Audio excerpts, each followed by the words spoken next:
Greetings and salutations, everyone. I hope everyone is doing well today. Wow, it feels amazing to be in front of my mic again. I want to thank everybody for all of the support and well wishes. It truly means a lot to me. A couple of things before we get into today's upload. Just recently, I was offered a chance of a lifetime.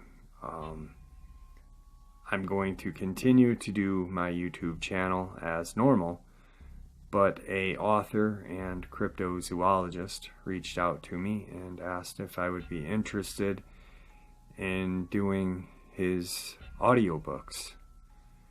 And like I said, it's a chance of a lifetime for me. I've always wanted to work on radio or do what I do here or do audiobooks.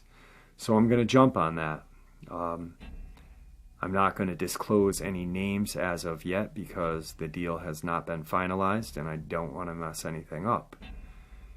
But when everything is said and done, I will let you guys know where to find those audiobooks. But yeah, so that's something that just sprung up right before surgery. Also, I'm going to be doing something a little bit different today. I've got some Q&A from William prior to the surgery that I did not narrate, but I'm going to also go into a couple of other research theories or experiences which are very interesting, and I've been wanting to share them with you guys for quite a long time. I've had them on my desk, so I figured tonight would be that night. So once again, thank you, everybody, and let's just get on to the links and then on to today's upload. As you know, I rely on my Patreon, my PayPal, and my merchandise to help this channel to continue to grow and go. All of those links are in the description below. I also have a second channel for creepypasta, fanfiction, and scary voice acting. Stories that, well, they really don't fit on this channel. Now, if that's anything that you're into, follow that link and give those stories a listen. You may just like what you hear. Now, I've taken enough of your time, guys. Let's get on with today's upload. Shall we? Today's first part of the upload is some African canine cryptozoology. The Adjul, mystery dog of Africa.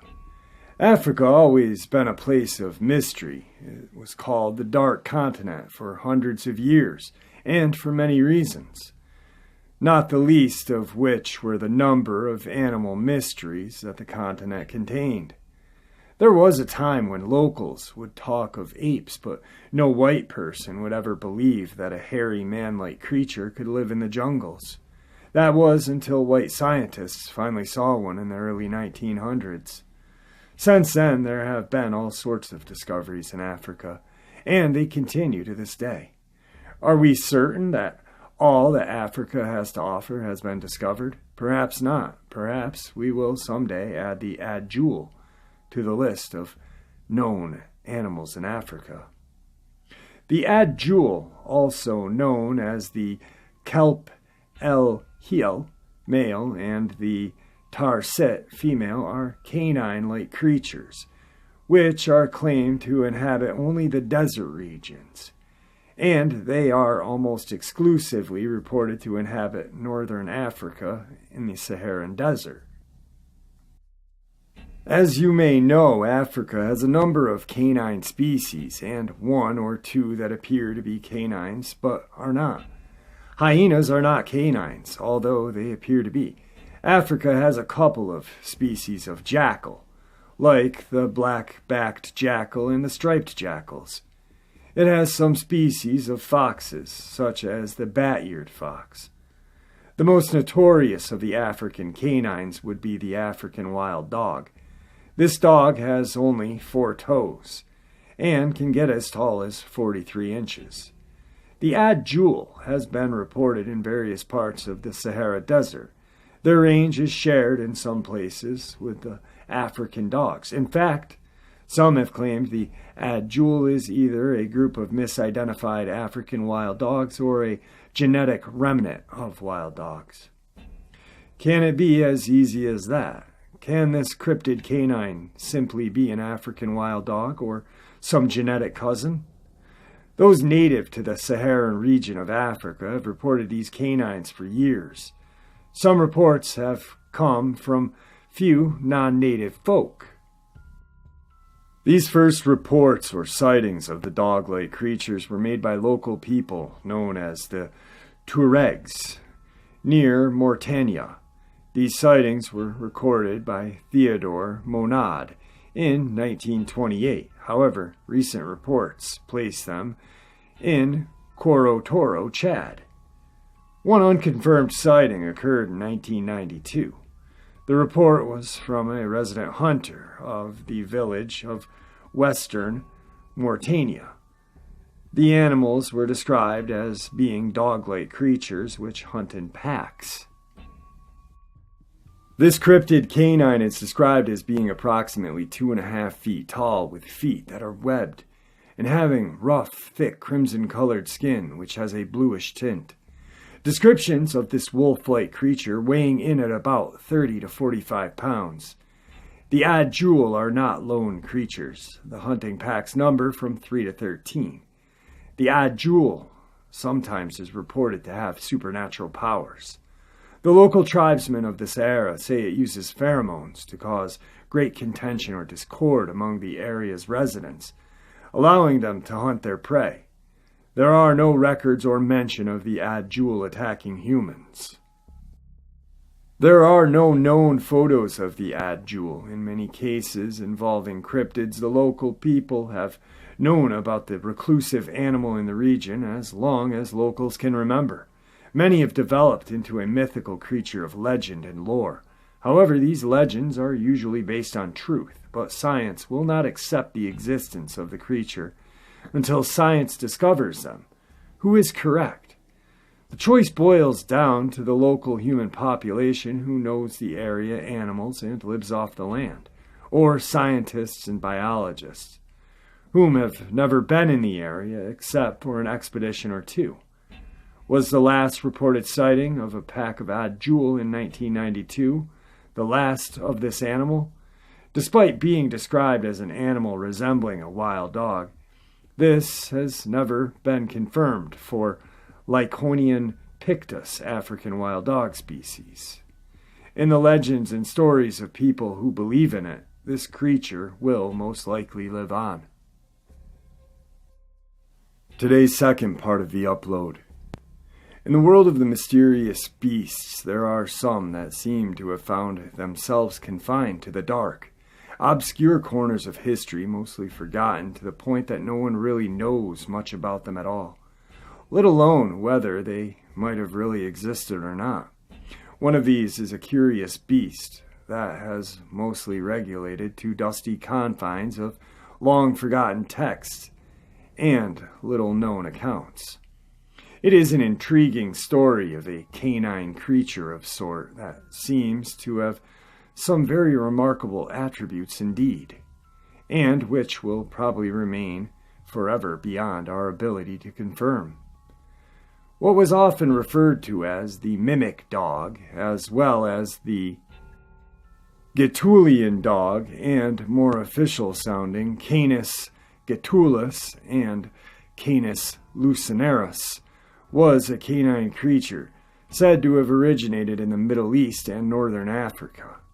In regions such as Egypt and the Lebanon Peninsula, descriptions of the animal usually include long legs, a body covered with long shaggy hair and described as looking somewhat simian, a short tail, and a sharp pointed face, said to be similar to that of a hedgehog. More than its appearance, it was the creature's behavior that set it apart as truly strange, as it was known to have the ability to mimic anything it saw or heard, including complex human behaviors and speech, and such was this skill that the dogs were often said to have used in performances to wow audiences with spectacles of dance and various tricks, and there are various written accounts of this.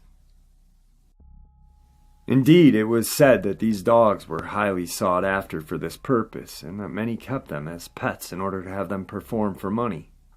One such account from Greek biographer Plutarch spoke of a mimic dog performing a solo play composed of several parts to great amusement of the court of the Roman Emperor the Vespasian.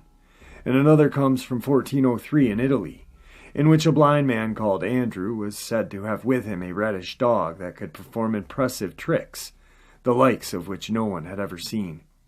One was for onlookers to bury coins, jewels, bracelets, pieces of gold and silver, and the dog would then seek out these items on cue by hearing the name called out, and return them to the rightful owners, as well as mimic people's voices and various animal sounds, as well as various stunts, acts, which caused those who saw it to proclaim the dog was the devil. Indeed, these curious beasts were so adept to copying human behaviors and sounds that they were often seen as either some sort of bedevilment, or at the very least a strange mix of dog and ape. Another attribute associated with the mimic dog was that it had a potent medicinal qualities, especially an opoponix, or medicinal resin made from distilled parts of these creatures, was said to be extremely effective in the treatment of hydrophobia, which is common symptoms of rabies. Various ointments were said to be made of myriad parts of the mimic dog for use of rubbing on cuts or sores as well, which were said to enhance the healing process. Far from a mere piece of folklore, the mimic dog featured in two of Europe's most well-known bestiaries. Swiss naturalist Konrad Gessner, Compendium of Animals, the Histoire Animalia of 1551 to 1558, where it appears right alongside known breeds of dogs and species of canine, as well as Edward Topsell's The History of Four-Footed Beasts and Serpents, 1658, both rather well-respected tomes in their day. Topsell's bestiary even says that the mimic dog was present in England, well outside of its supposed native range. Other writers who mention the mimic dog include the great Greco-Egyptian writer Ptolemy, who wrote of the creature in his scientific work, in which he claims they were quite common in Egypt, and one excerpt of which explains of the creature thus: "It is apt to imitate all things it seeth, for which cause some have thought that it was conceived by an ape. For in wit and disposition it resembleth a ape, but in face sharp and black like a hedgehog, having a short recurved body, very long legs, shaggy hair, and a short tail. This is called of some Canis lucernos. Those being brought up with apes in their youth learn very admirable and strange feats, whereof there were great plenty in Egypt, in the time of King Ptolemy, which were taught to leap, play, and dance at the hearing of music, and in many poor man's home they served instead of servants." Again, as with Gassner and Topsell's work, this was not purely fanciful collection of fairy tales, but rather a scientific work and treatise that was written in all seriousness. This leads to a profound question of whether such a creature ever really existed, or was it just pure myth? Considering that it was written of in so many serious scientific works, it seems that it may have some basis in fact. But is it a misrepresentation of some other known species, or a new species that has perhaps gone extinct and been lost to time. There have been many theories as to what these odd animals could have been. One is they were simply poodles, but that would not explain their almost supernatural keen ability to mimic things, and the woodcut images present in the books do not really match up to a poodle. It could also be that, at the time, bestiaries were known to include quite fantastical creatures scattered amongst the real ones, to the point where it's sometimes hard to tell which are based on real animals and which were misrepresentations or outright fabrications. Yet the mimic dog was written of time and time again in various works, seems to suggest that some real animal may have been behind it, whatever it may be. Renowned cryptozoologist Carl Schuker has suggested that they were perhaps monkeys or baboons, as their appearance could coincide with what the mimic dog were said to look like, and they were actually, at the time of these accounts, on occasion kept as exotic pets. Baboons would also have the keen intelligence to be able to learn a wide variety of tricks, and could perhaps be capable of at least some of what the dogs were said to be able to do. Nevertheless, some of the people of the time, especially learned ones, writing bestiaries and cataloging these accounts, would likely have known what a baboon was. So why would they not just say these creatures were baboons, rather than some unknown type of dog? Would they all make such grave misidentifications? Also, Topsell's own bestiary has representations of what are clearly actual baboons. Yet, those mimic dogs are within the same pages. And they are not quite like any other known animal. It is hard to say what to make of this peculiar creature. Is this just a mythical beast? Was it a known animal that was misidentified? And if so, how did it come to have so many mysterious abilities associated with it? Is it something that once existed, but is now gone? If so, what was it? Was it a canine of some sort or something else? At the very least, it seems that the story of this bizarre beast is not totally outside the realm of possibility, not so far-fetched as to the immediate dismissal into the realm of improbable fantastical creatures. The mimic dog is one of those intriguing cryptids that seems to have slipped through the cracks to become rather obscure and forgotten, making it even more likely that we may never know what it was. Today's third part of the upload is going to be some Q&A left over from William before my surgery. J.P. Haley asks, state leaders in western New York are proposing a wilderness trail that would connect the Buffalo area with the Southern Tier region as well as Rochester. I'm assuming this trail would be created in the remote wilderness areas within the region I had mentioned, wondering if the Big Three would pose severe risks if this trail is realized. Thanks for all you do, and I hope one day you will consider publishing a book about your career.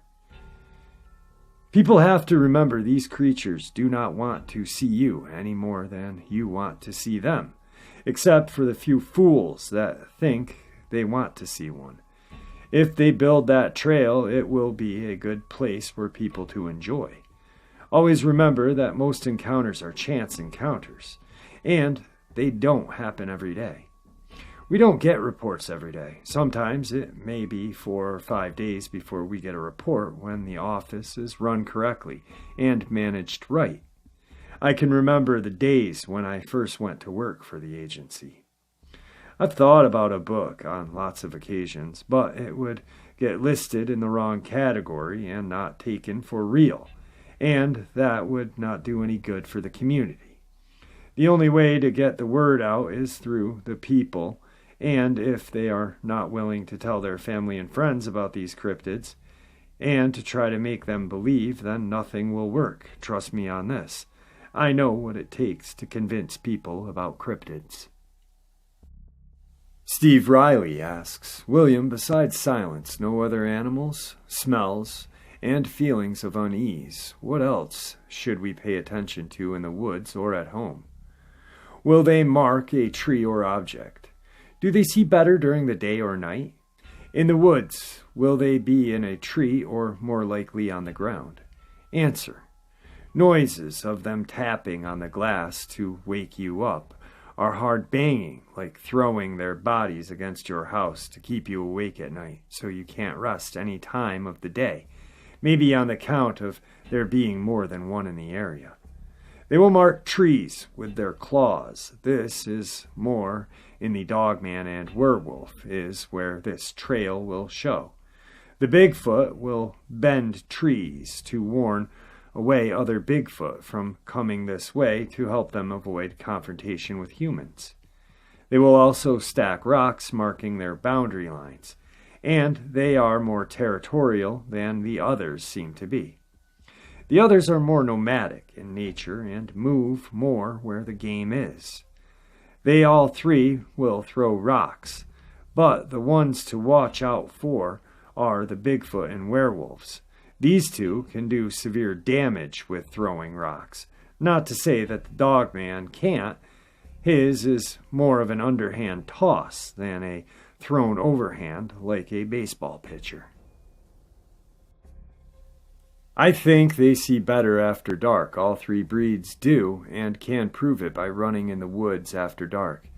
They will run wide open, and you will hear them crash into things, but you will never hear them fall down. They just continue to carry on their merry way, and they don't slow down.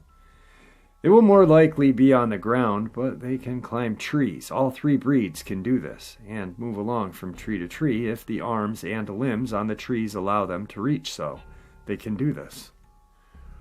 Rebecca Melander statement.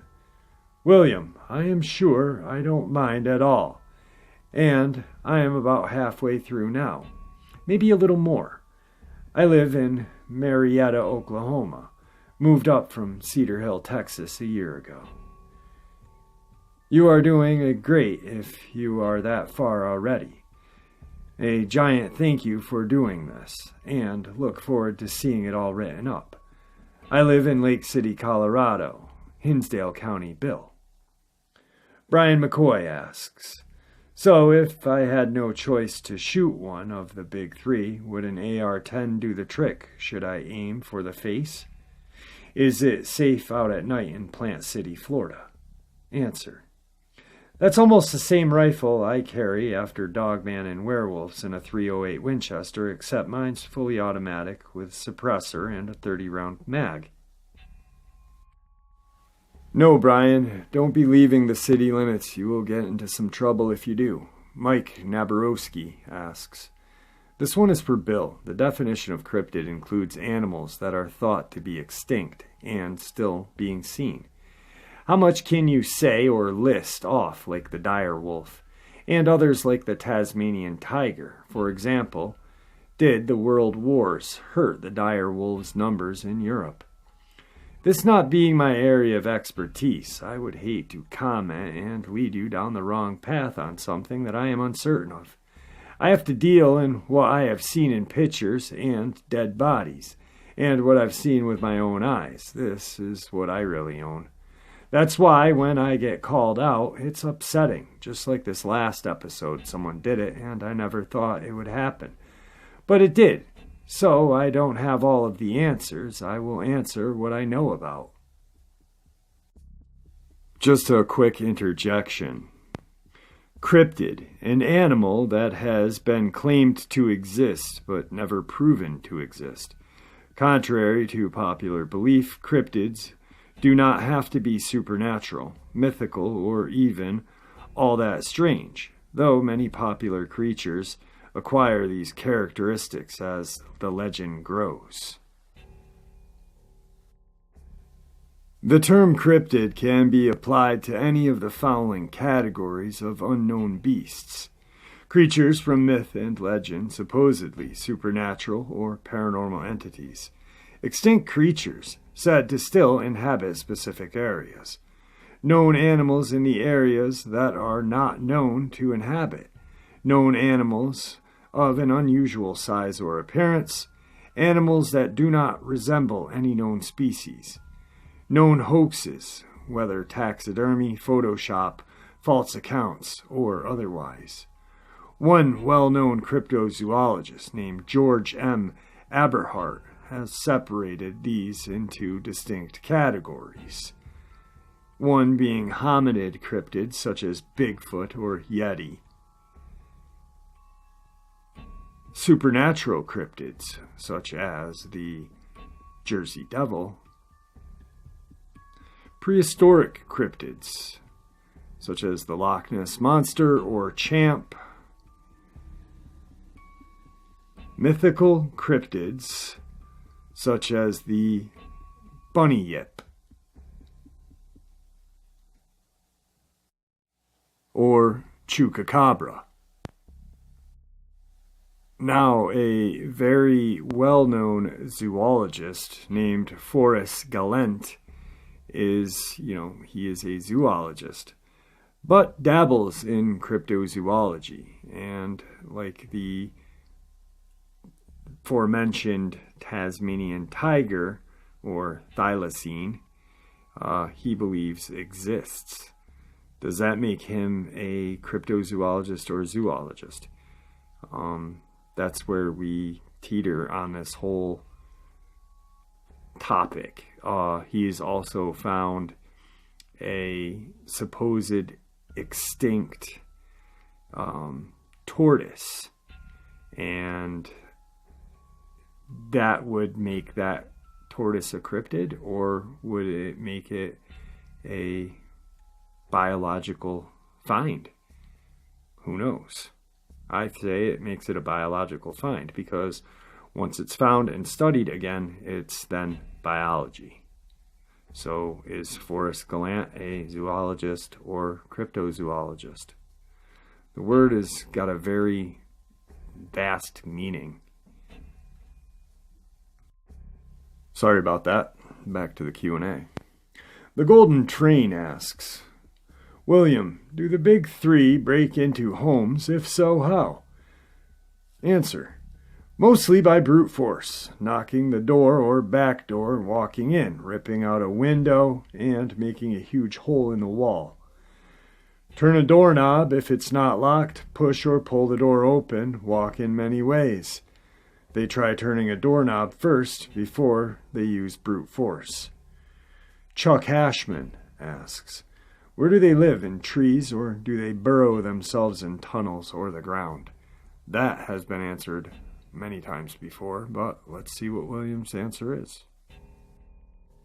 Why do these creatures want revenge? Is it an act of dominance? And I heard they will follow you home and show up with backup. The Bigfoot will build himself or his family, or pod, a teepee-shaped structure, and get in it and out of the weather, or they will find a cave with a big overhang that will provide cover and dryness, and a place to sleep out of the weather. The werewolf will find himself a dry, dark area for himself and usually his pair of females that will travel with him, sometimes as many as 3, but seldom any more than that will ever be found in a group or family of werewolves. Then the Dogman. They like to hang around graveyards, either just inside of the woods that are close by the graveyard or the graveyard itself. In the graveyard, they will dig down on top of the grave and lie there. It doesn't matter if it rains or what. They will lie in that hole with their head held high so they can breathe. That's why they stink so when they are called back in. The Bigfoot is the least violent of the 3. Probably because the breeding program failed like it did, and they never tried it for a second time. The werewolf seems to be getting worse, but I am going to try and fix that program back to where it was back in the 90s. They tried to help me, get me to safety, and help save my life. Yes, they will follow you home, and if you break any of the rules of safety with them, then they may see more of them at your home than you want to see. And either you have to learn how to deal with them, as I have, or call the game warden. And once they see what is going on, They will call my unit, and we will come and clean up that mess that you created either by accident or on purpose, thinking you can be kind to these creatures and it backfires. Hobo Crone asks, has the government considered equipping the Dogman with body armor or even one-handed ballistic shields? A hypothetical enemy I could think of them engaging would be the PLA, and that army would likely only invade with menacing forces, sticking to freeways, so typically soldiers assigned to BMP-type vehicles equipped with either 75mm cannon or 20mm autocannon. Can a unit of Dogman withstand a barrage of those types of munition while closing the distance? Are they aware of the capabilities of tanks and APCs? Answer: they for sure will not be going into battle naked and unarmed. Would you want to lead forces like that? No, but this is all I can tell you about that subject. There are only 2 countries with capabilities and capacities to strike us with mechanicalized forces, and we watch them so close, if they blow their nose the wrong way, they will never have time to get their buttons to fire back. That's how advanced our new systems are in place. Yes, they are aware of these machines, and they have attack procedures to use against these types of vehicles should the need arrive. But, as every general across the board says, there is only one way, and it's with ground troops. And we have to hope that state militias don't start to form and battle against the bad like it's expected by hunters and all the gun owners. Brian M. asks, you said the reptilians came from Lemura. Is that a sunken continent? If so, where are they inhabiting now? To my knowledge, they are all in underwater caves and places like that. They say their population was reduced to a mere 65,000, and we have taken almost 11,000 into captivity and destroyed most of them. We may have 100 in captivity right now, but that would be all. Hero Power asks, question for William. Do werewolves have human legs or dog legs? And can we get more of a detailed description of the werewolf? Thank you. Awesome show. Look on YouTube and look at the Lon Chaney Jr. version of the werewolf in 1941 and make it bigger and bulkier with no clothes, and you'll have the modern-day werewolf. Then your Dogman will be from the movie Dog Soldiers 2002, and that's the closest real thing you have to a Dogman out there. Yeah, that was a good upload, I feel.